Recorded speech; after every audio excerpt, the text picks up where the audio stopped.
जैसा कि हम बात कर रहे हैं, पिछले वीडियो में हमने बताया था कि क्या क्या चीज़ें अधिकार में आती हैं बच्चों के।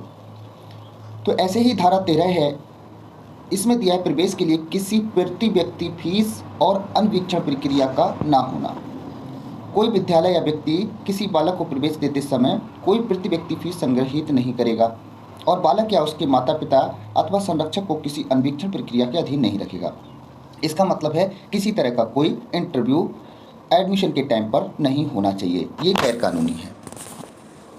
दूसरी बात है, इस धारा में कोई विद्यालय या व्यक्ति यदि उपधारा 1 के उपबंधों में उल्लंघन में जैसे कि कहा है प्रति व्यक्ति फीस प्राप्त करता है, तो वो जुर्माने से जो प्रभावित प्रति व्यक्ति फीस के 10 गुना तक का हो सकेगा, दंडनीय होगा। यानी कि आप किसी तरह की फीस जो मना की गई है वो आप लेते हैं, तो जो फीस आपने ली है उससे 10 गुनी फीस आपको देनी पड़ेगी जुर्माने के रूप में, यदि कोई शिकायत कर देता है तो। दूसरी बात है, किसी बालक को अन्वीक्षण प्रक्रिया के अधीन रखना है तो जुर्माने से जो पहले उल्लंघन के लिए 25,000 और प्रत्येक पश्चातवर्ती उल्लंघन के लिए 50,000 रुपये तक का हो सकेगा, दंडनीय होगा। कानून बना दिया गया है कि आप किसी तरह का इंटरव्यू बच्चे का या माता पिता का नहीं लेंगे, लेकिन फिर भी आप लेते हैं तो आप पर पहले शिकायत करने पर, पहली बार अगर आपके खिलाफ कोई शिकायत करता है तो आप पर 25,000 रुपये का जुर्माना पड़ेगा। फिर भी आप नहीं मानते हैं, फिर आगे आप उसी तरह के कृत्य करते हैं, तो दोबारा शिकायत पाने पर हर बार में आप पे 50,000 रुपये का दंड लगेगा। इसकी धारा 14 है, प्रवेश के लिए आयु का सबूत।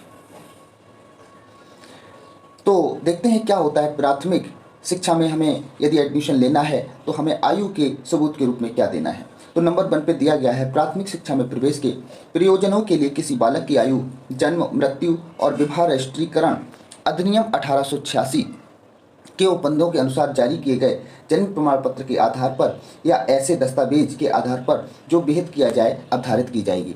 यानी कि एक अधिनियम बनाया गया है और वो अधिनियम है आयु जन्म मृत्यु और विवाह रजिस्ट्रीकरण अधिनियम 1886। अगर इसके अंतर्गत आपके पास कोई प्रमाण पत्र है तो वह आपकी आयु के समय काम में आएगा। लेकिन क्या अगर ये प्रमाण पत्र नहीं बना है तो फिर क्या सिचुएशन है, क्या कंडीशन है। तो दूसरे पॉइंट में देखो क्लियर किया गया है, लिखा है किसी बालक को आयु का सबूत ना होने के कारण किसी विद्यालय में प्रवेश से इनकार नहीं किया जाएगा। अर्थात उसे प्रवेश मिलेगा, उसे एडमिशन मिलेगा, ये कह के वापस नहीं किया जाएगा कि आपके पास अधिनियम के तहत कोई डॉक्यूमेंट नहीं है, कोई प्रमाण पत्र नहीं है, इस वजह से आप जाइए, हम आपका एडमिशन नहीं ले पाएंगे। अगर ऐसा कोई स्कूल करता है तो फिर उसके खिलाफ कार्रवाई होना सुनिश्चित है। धारा 15 की बात करें तो इसमें क्या है, प्रवेश से इनकार ना किया जाना। पहले इसको पढ़ लेते हैं। किसी बालक को शैक्षणिक वर्ष के प्रारंभ या ऐसी विस्तारित अवधि के भीतर जो विहित की जाए किसी विद्यालय में प्रवेश दिया जाएगा, परंतु किसी बालक को प्रवेश से इनकार नहीं किया जाएगा यदि ऐसा प्रवेश विस्तारित अवधि के पश्चात भी होता है तो भी।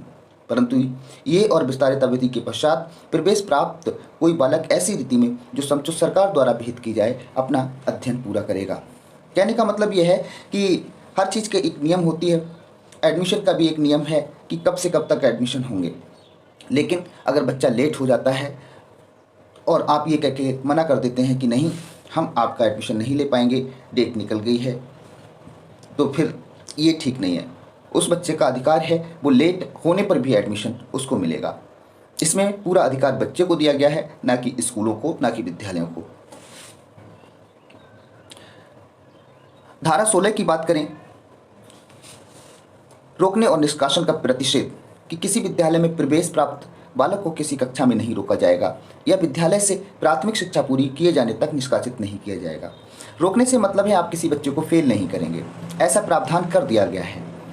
दूसरा प्रावधान ये भी कर दिया गया है कि आप बच्चे से बिना वजह कोई ठोस कारण ना होने पर ये नहीं कह सकते कि हम आपको स्कूल से टीसी काट रहे हैं या आपको स्कूल में पढ़ने की अनुमति नहीं देंगे, आप किसी और स्कूल में पढ़ लें। उसकी मर्जी है तब टीसी कटाता है, एक अलग चीज़ है, लेकिन स्कूल अपनी तरफ से ये नहीं कह सकता कि आपको हम स्कूल से निकाल रहे हैं। धारा 17 है, उसमें दिया है कि बालक के शारीरिक दंड और मानसिक उत्पीड़न का प्रतिषेध, कि किसी बालक को शारीरिक दंड नहीं दिया जाएगा या उसका मानसिक उत्पीड़न नहीं किया जाएगा। अगर ऐसा कोई करता है तो फिर उस पर अनुशासनिक कार्रवाई होगी।